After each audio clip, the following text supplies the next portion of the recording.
Daniel e Aissata caminhavam lado a lado na calçada, com as mãos entrelaçadas, um gesto simples, mas significativo. Seus passos se misturavam aos sons familiares da cidade, o ronronar dos motores dos carros, as conversas indecifráveis dos transeuntes, o barulho dos saltos nos paralelepípedos. A cidade parecia não vê-los. Mas naquela noite, tudo ao seu redor tinha um sabor especial. Não foi apenas um aniversário de casamento, foi uma celebração da sua jornada, do seu amor forjado nas adversidades, das suas vitórias contra a injustiça, da força que encontraram um no outro apesar das provações. Os sorrisos de Aissata e Daniel refletiam não apenas a felicidade de estarem juntos, mas também um profundo reconhecimento pelos anos passados lutando, apoiando um ao outro, construindo. Cada momento partilhado representou uma conquista sobre os obstáculos que se colocaram no seu caminho: racismo, injustiças sociais, estereótipos. Esta noite, eles estavam lá para saborear esta vitória silenciosa, a de permanecerem firmes, orgulhosos e unidos. Eles haviam reservado mesa em um dos restaurantes mais exclusivos da cidade, local conhecido por seu ambiente elegante e culinária requintada. O tipo de local onde as pessoas vinham não só para saborear uma refeição, mas também para exibir o seu estatuto, para se encontrarem num casulo de luxo e sofisticação. Daniel e Aissata não iam com frequência a esse tipo de lugar. Suas vidas nem sempre foram de conforto ostentoso, mas esta noite eles queriam algo especial. Este foi o momento deles, uma oportunidade de recompensar um ao outro por tudo que conquistaram juntos. O restaurante ficava em um bairro nobre, onde prédios modernos se erguiam como gigantes de vidro e concreto, com fachadas brilhando sob as luzes da rua. Por toda parte, as vitrines das boutiques de luxo brilhavam, oferecendo relógios que custavam vários milhares de dólares e bolsas cujos preços assustavam os mais pobres. A cidade parecia estar em modo vitrine naquela noite, com seu luxo deslumbrante rivalizando com as estrelas acima. E, no entanto, no meio de tudo isto, Daniel e Aissata não se sentiram pequenos ou deslocados. Chegaram a este preciso momento por um motivo muito específico, para mostrar que também eles mereciam estar ali, não porque tivessem pago o preço de um lugar, mas porque tinham sobrevivido a tudo que os poderia ter feito cair no esquecimento. Ao aproximar-se da porta, Daniel olhou discretamente para Aissata. Seu rosto estava iluminado pela excitação e doçura de um momento compartilhado. Ela usava um vestido vermelho que parecia ter sido feito para ela, abraçando suas curvas com elegância sem esforço. Seu cabelo, cuidadosamente alisado, captava os reflexos da luz dos postes de luz, aumentando a aura de graça que a rodeava. Enquanto isso, Daniel, em seu terno preto, parecia quase deslocado naquele ambiente opulento, como um ator interpretando um papel em um cenário onde ele não deveria existir. Mas naquele exato momento ele não estava pensando nisso. A magnificência do lugar, a aparência dos demais clientes, tudo isso era secundário. O que importava era Aissata, a mulher ao seu lado, a cúmplice da sua vida, aquela com quem construiu um lar e uma existência para além da superfície das coisas. Naquela noite, naquele lugar luxuoso, eram só eles, e todo o resto não importava. Chegaram na entrada do restaurante e naquele exato momento tudo congelou. O mordomo, impecavelmente vestido, esperava por eles. Seu olhar era frio, quase clínico, uma expressão sem cordialidade, mas cumprimentou o casal de maneira educada, quase mecânica. Seus olhos deslizaram sobre eles, examinando Daniel e Aissata de cima a baixo, como se cada detalhe de sua aparência fosse examinado. Seus lábios formaram um sorriso tão falso quanto um espelho quebrado. "Boa noite. Você tem reserva?" Ele perguntou, suas palavras desprovidas do menor sinal de boas-vindas. "Sim, sob o nome de Daniel Doucouré", respondeu Aissata, com um sorriso deslumbrante, embora um pouco perplexa com a recepção um tanto seca. Mas ela apenas permaneceu calma, consciente de que esse tipo de lugar às vezes transbordava de ego e cálculo. O maitre olhou para seu iPad, já parecendo antecipar uma verificação rápida, quase como se estivesse esperando para confirmar a presença deles, mas se permitiu uma pausa. Este momento de espera, este momento suspenso, pareceu durar uma eternidade. A atmosfera acolhedora do restaurante contrastou subitamente com o isolamento que sentiam. Então, finalmente, ele ergueu os olhos do aparelho e respondeu, com uma voz seca que contrastava com a hospitalidade comum esperada neste tipo de estabelecimento. "Parece haver um problema. Sinto muito, mas sua reserva foi cancelada." As palavras caíram como um tapa inesperado. Aissata, que até então permanecia calma, sentiu seu sorriso desaparecer instantaneamente, franzindo a testa em incompreensão. Daniel, ainda atento, mas controlado, olhou para o mordomo. O silêncio que se seguiu pareceu pesar muito, como se a tensão tivesse aumentado a cada olhar trocado entre eles. Aissata sentou-se ligeiramente, sentindo uma forte pressão no peito. Perdão? Reservamos para esta noite e temos a confirmação aqui, disse ela, os dedos roçando o telefone que lhe entregou, com a confirmação por escrito da reserva, como prova que ela esperava ser irrefutável. O mordomo pegou o telefone distraidamente, mal olhando para a tela. Ele retribuiu com um aceno de mão, os lábios franzidos, como se estivesse incomodado com a interrupção no fluxo de seu trabalho. Um olhar furtivo ao redor confirmou a atmosfera calma do restaurante, as paredes revestidas de madeira clara, a iluminação fraca, a orquestra tocando suavemente jazz ao fundo e as conversas abafadas nas mesas vizinhas, tudo impecavelmente arrumado. No entanto, neste oceano de tranquilidade, o ar parecia carregado com algo invisível, mais pesado, e Daniel sentia isso cada vez mais, uma pressão palpável crescendo dentro dele. O mordomo pigarreou, com o olhar evasivo e insistente ao mesmo tempo, evitando de Daniel. Tentou assumir uma postura mais autoritária, como se esta situação exigisse dele uma certa firmeza. Sinto muito, mas cometemos um erro. Não podemos acomodá-lo esta noite, disse ele numa voz que, embora tingida de polidez, revelava uma frieza acentuada, quase mecânica. Aissata sentou-se ligeiramente. O seu olhar tornou-se tão afiado como uma lâmina. O sorriso de antigamente havia desaparecido, substituído por uma expressão de confusão misturada com espanto controlado. Daniel, com uma calma gelada, fez sua pergunta, sua voz ficando mais firme, sem um pingo de raiva. O que você quer dizer com não podemos acomodá-lo? Reservamos uma mesa, respondeu ele, num tom calmo mas firme, como se ainda não acreditasse no que ouvia. O mordomo deu uma rápida olhada ao redor, como se quisesse ter certeza de que nenhum outro bisbilhoteiro estava ouvindo. Os murmúrios dos demais clientes, as gargalhadas distantes, a orquestra suave, tudo parecia distorcido no silêncio que se instalou entre os dois. O homem respirou fundo, seu rosto suavizando um pouco, mas seus olhos continuaram a brilhar com um brilho congelado, como se alguma parte dele soubesse que esse momento não poderia sair do jeito que ele queria. Veja bem, nosso restaurante recebe uma clientela muito específica.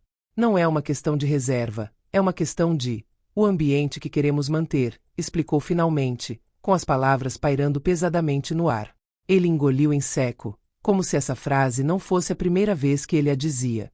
Daniel sentiu um arrepio de frustração crescer dentro dele, mas não cedeu. Ele estava calmo, controlando cada músculo do seu corpo para não ceder à raiva. Mas por dentro ele estava fervendo. Aissata já havia passado para outro estágio, como uma especialista que já tinha visto essa cena se desenrolar 1000 vezes em sua cabeça antes mesmo de chegar aqui. Ela sabia exatamente o que aquele homem queria dizer, sem nunca ter dito as palavras que obviamente eram a base de sua rejeição. É uma coisa de corrida, não é? Ela insistiu, seu tom mordaz. Suas palavras eram como facas, claras, afiadas, sem enfeites. Ela não precisava de mais explicações. Ela sabia que o mordomo nunca escolheria tal descrição se não houvesse o desejo de manter padrões invisíveis, mas poderosos. O mordomo hesitou por um momento, seus olhos evitando a verdade óbvia. Então ele olhou para o casal novamente, forçando um sorriso falsamente tranquilizador. Mas o sorriso só traiu ainda mais a sua inquietação. Eu nunca disse isso, ele respondeu, sua voz de repente menos confiante. Ele sabia que a acusação era muito maior do que a simples lacuna administrativa que tentava minimizar. Mas, peço que você entenda. Temos padrões a respeitar. Um pesado silêncio se instalou entre eles. Este silêncio que ocorre quando dois mundos se encontram, mas não conseguem se entender. Ao redor, os murmúrios tornaram-se mais audíveis e alguns clientes ergueram os olhos, observando a cena, curiosos, mas distantes. Nenhum deles parecia pronto para intervir, como se esse confronto os deixasse desconfortáveis, mas não afetasse diretamente as suas confortáveis certezas. Aissata virou-se lentamente para Daniel, seus olhos encontrando os dele. Esse olhar disse mais do que qualquer palavra. Era um olhar de segurança, de compreensão. Ela já sabia o que iria fazer. Ela deu-lhe um leve sorriso, aquele que dizia tudo, sem necessidade de palavras. Daniel sentiu seu coração ficar tenso. Ele sabia que Aissata, com a sua calma implacável, iria levar este confronto ainda mais longe. Ela não recuaria, e era isso que ele amava nela. Foi o que sempre fizeram juntos, nunca desistir da injustiça. Se me permite, disse Aissata com uma calma implacável, vou ligar para o meu advogado. Isto não vai acabar como você pensa. O mordomo, completamente inquieto, ergueu as sobrancelhas, os lábios quase tremendo de surpresa. Ele nunca imaginou que uma reação como essa viria de um casal como eles. Em sua mente, estava claro que pessoas como eles não tinham lugar em seu mundo, neste lugar altamente exclusivo, muito menos poder ou meios para revidar. O que? Ele respondeu, atordoado.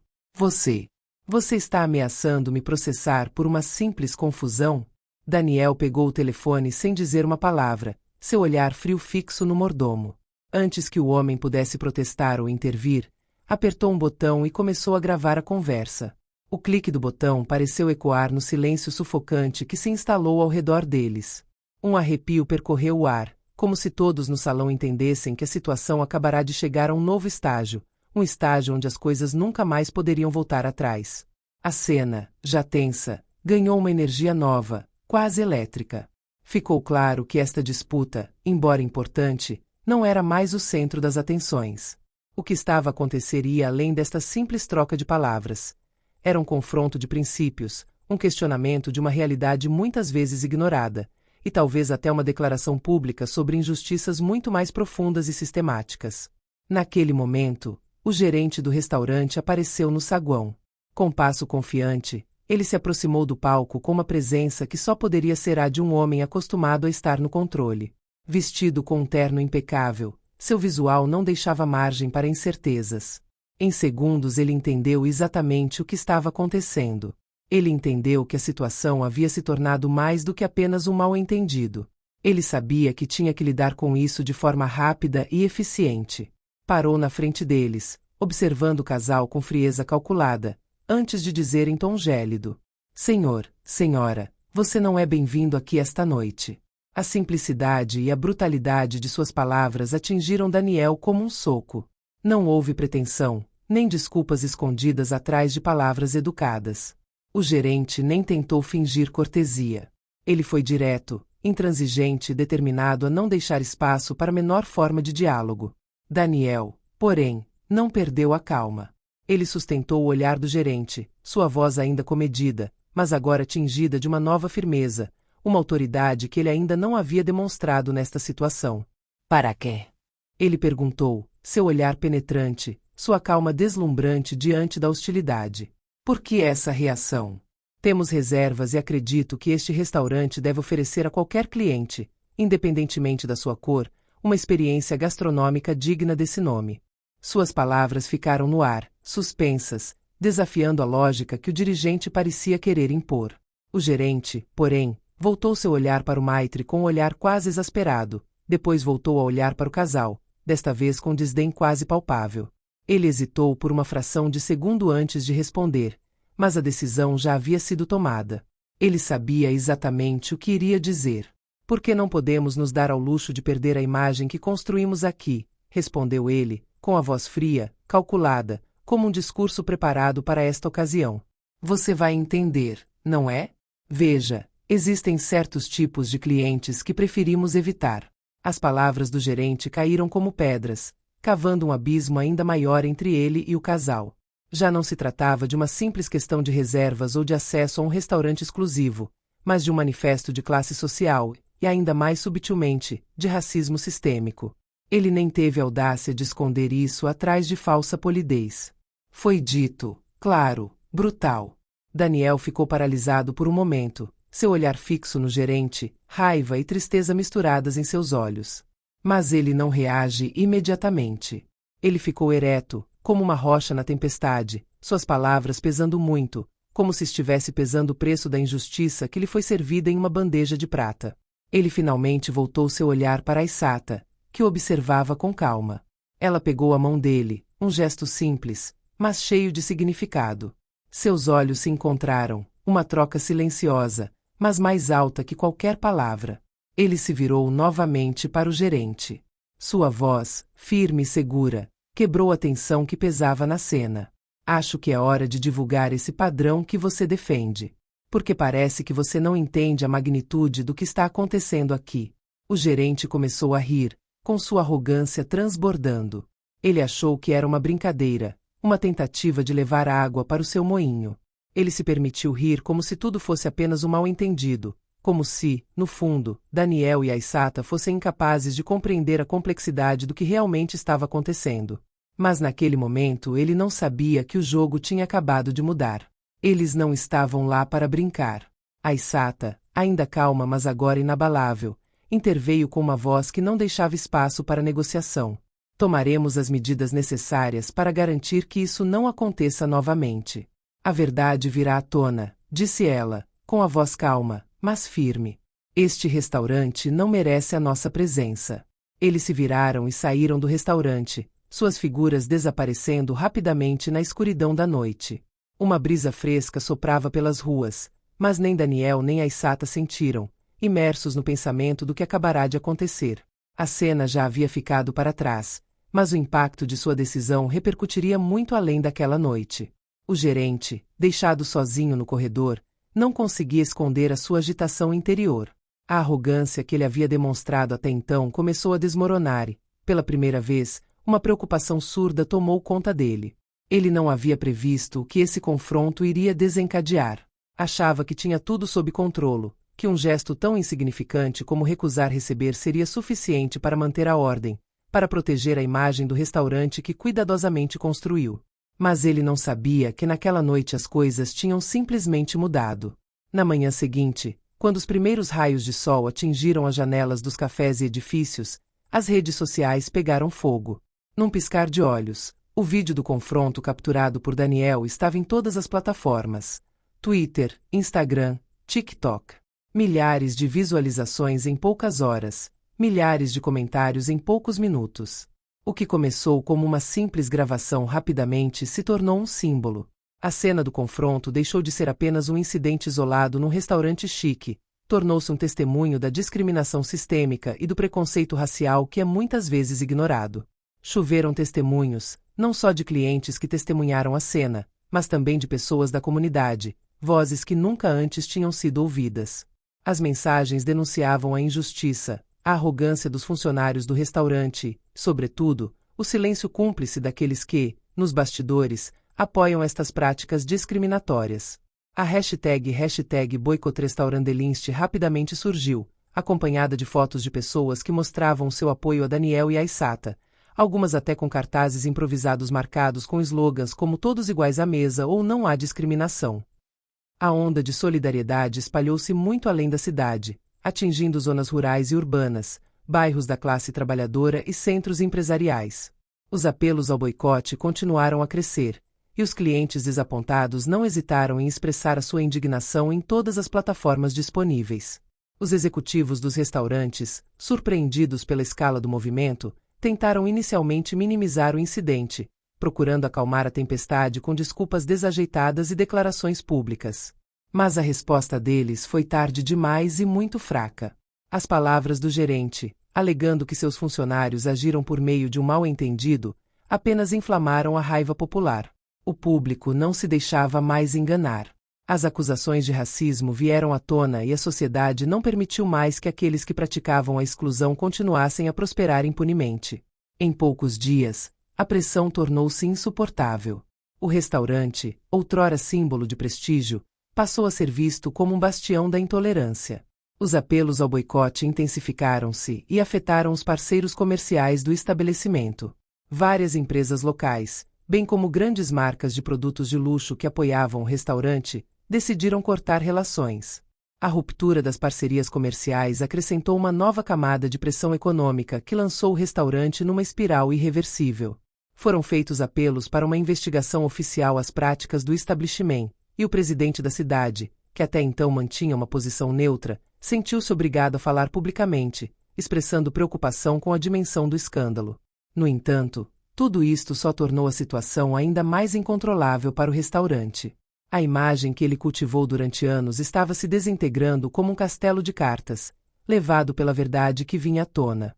A comunicação social nacional, inicialmente hesitante, acabou por tomar o assunto nas mãos, amplificando ainda mais a ressonância deste escândalo. Os programas de televisão e os jornais cobriram o incidente de todos os ângulos. A discriminação racial em restaurantes de luxo, o papel das redes sociais na exposição de injustiças e a forma como a opinião pública conseguiu derrubar instituições que se consideravam seguras. Os jornalistas investigaram outras práticas semelhantes na indústria da restauração, desencadeando um debate nacional sobre a igualdade de acesso a espaços públicos e privados. Quanto a Daniel e Aissata, a sua reação calma mas decidida valeu-lhes um reconhecimento quase instantâneo. O que conseguiram não foi uma simples vitória pessoal, foi um acto simbólico de resistência contra um sistema profundamente injusto. Tornaram-se figuras de destaque na luta contra a discriminação racial em espaços públicos. A sua dignidade, autocontrolo e coragem face à hostilidade não só expuseram as práticas do restaurante, mas também inspiraram milhares de pessoas a levantarem-se, a não aceitarem o inaceitável. Eles foram elogiados por defensores dos direitos civis, ativistas e por aqueles que lutam diariamente contra o racismo sistêmico. Daniel e Aissata fizeram mais do que simplesmente expor uma injustiça, ajudaram a abrir os olhos da sociedade para a necessidade de mudar as regras do jogo, de estabelecer uma verdadeira igualdade. Nos dias que se seguiram, figuras públicas e ativistas proeminentes contactaram-nos para expressar o seu apoio, enquanto grupos de direitos civis os convidaram para falar em conferências e debates. A sua história era agora um símbolo do que a solidariedade e a ação coletiva poderiam alcançar. Em poucas semanas, o impacto deste confronto foi medido. O restaurante fechou as portas permanentemente, incapaz de sobreviver ao escândalo que expôs as suas práticas discriminatórias. O gestor, entretanto, desapareceu do radar, encontrando-se fora do seu próprio mundo, incapaz de lidar com o desastre que ajudou a criar. Os críticos o atacaram e ele se tornou uma figura vergonhosa na indústria de restaurantes. Daniel e Aissata continuaram suas vidas. O orgulho pelo que haviam realizado podia ser visto em seus olhos, mas ainda mais, haviam adquirido uma nova serenidade. A sua autoconfiança já não estava ligada apenas à sua capacidade de enfrentar a injustiça, mas também à convicção de que, mesmo nos momentos mais sombrios, a sua dignidade poderia brilhar mais do que o ódio e a intolerância. E através do que fizeram naquela noite, mostraram a todos que o silêncio nunca era uma opção quando a injustiça batia a porta.